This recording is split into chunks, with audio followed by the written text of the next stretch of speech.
Hi friends, आशा करी सबाई भालो आछो। आमी मुनिया। आजकेर मुनियार हेसेले आछे मिष्टि कुमड़ो बेगुन दिए इलिश माछेर झोल। एटाओ बांग्लादेशेर रान्ना। आज आमार चैनेले जारा नतुन आसले सबाइके स्वागत। चलो देखे निई कि कि लागबे। आमी 6 टुकरो इलिश माछ नियेछि, ताते नुन हलुद माखिए रेखेछि।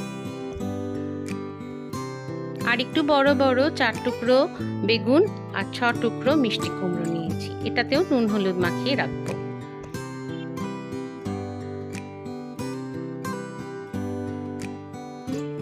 একটা বড় টমেটো কুচিয়ে নিয়েছি আর নিয়েছি লঙ্কা। 4 টেবিল স্পুন সরষের তেল নিয়ে নিয়েছি। গরম হলে মাছ ছেড়ে দেব। মাছগুলো একদম হাই ফ্লেমে ভেজে নেব। একটুখানি ভাজবো, কোনো কড়া হবে না, কিচ্ছু হবে না, শুধু একটু সাতলানো যাকে বলে। পুরোটাই হাই ফ্লেমে একবার উল্টিয়ে নেব। ব্যাস হয়ে গেছে। মাছ ভাজা, এর চেয়ে বেশি ভাজবো না। ওই তেলেই আমি বেগুনগুলো আগে ভেজে নেব। বেশ লাল করেই ভাজবো। ভাজা হয়ে গেছে, এবার তুলে নেব। আমার মাছ থেকে ভালোই তেল ছেড়েছে, আর তেল লাগবে না। দিয়ে দিলাম কালো জিরে, কাঁচা লঙ্কা, ফোড়ন। ফোড়নের ওপর ছেড়ে দেব মিষ্টি কুমড়োগুলো। এটা বেশ ভালো করে ভাজবো। হালকা রং ধরেছে, দিয়ে দেব টমেটোগুলো।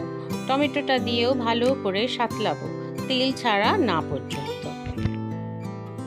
দেখো তেল ছেড়ে এসেছে। এবার দিয়ে দেব এর মধ্যে হলুদ 1 চামচ আর হাফ চামচ, আর 1 চামচ কাশ্মীরি লাল। তোমরা অন্য লঙ্কার গুঁড়ো দিতে পারো। যেহেতু গুঁড়ো মশলা, আমি কিন্তু আঁচ কমিয়ে দিয়েছি, সিমে রান্না করছি। এই সময় দিয়ে দেব নুন। পরিমাণ মতো নুন দিয়ে দিও। দেখো চেহারা বদলে গেছে। এর মধ্যে দিয়ে দেব আমি 1 গ্লাস জল। তোমাদের ঝোল যার যেরকম লাগবে সেরকম দিও। এবার এটাকে ফুটতে দেব এবং এর সাথে সাথে খেয়াল রাখবো কখন আমার মিষ্টি কুমড়োগুলো সিদ্ধ হয়ে ওঠে। এইটা সিদ্ধ হয়ে গেছে। এবার আমি মাছ ছেড়ে দেব। মাছের উপরেই আস্তে আস্তে আমি বেগুনগুলো ছেড়ে দেব। বেশি কিন্তু নাড়াচাড়া করব না। ইলিশ মাছ কিন্তু খুব চট করে রান্না হয়ে যায়, সিদ্ধ হতে সময় লাগে না। এবার এর মধ্যে দিয়ে দেব কাঁচা লঙ্কা। তোমরা তোমাদের ইচ্ছা মতন কাঁচা লঙ্কা দিও, আমি আমার মতন 2টো দিলাম। দেখো রান্না আমার কমপ্লিট।